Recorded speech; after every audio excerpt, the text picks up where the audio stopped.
खबरों की शुरुआत करेंगे अभी की बड़ी खबर के साथ। साल 2022 का आज दूसरा और आखिरी सूरज ग्रहण है।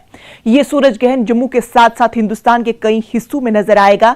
कुछ ही देर बाद सूरज ग्रहण दिखना शुरू हो जाएगा। इस नायाब फल्कियाती वाकये की सबसे अहम बात यह है कि इस तरह का चांद ग्रहण हिंदुस्तान से अगली दहाई तक नहीं देखा जा सकेगा।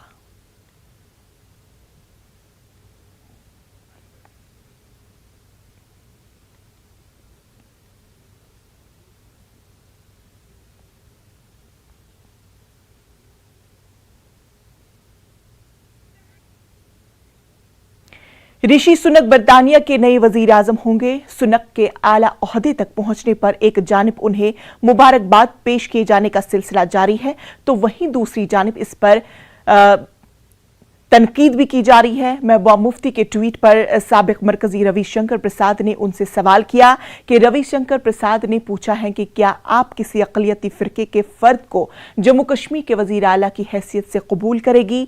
दियानतदारी से जवाब दीजिएगा। ख्याल रहे कि महबूबा मुफ्ती ने अपने ट्वीट में लिखा है कि ऋषि सुनक के तारीख रकम करने पर बरतानिया में खुशियों का इजहार किया जा रहा है, जबकि हम अभी CAA और NRC जैसे मुनकसम और तफरीक करने वाले कवानीन में उलझे हुए हैं।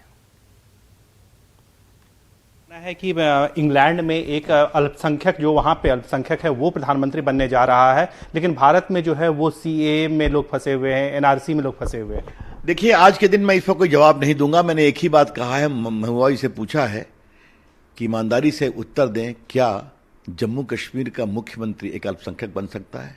वो स्वीकार करेंगे? यही तो सवाल है। इसलिए आज के दिन इन लोगों का उत्तर मैं क्या दूं? आज का दिन भारत के गौरव का है। इस गौरव का सम्मान करिए। ऋषि सुनक का अभिनंदन।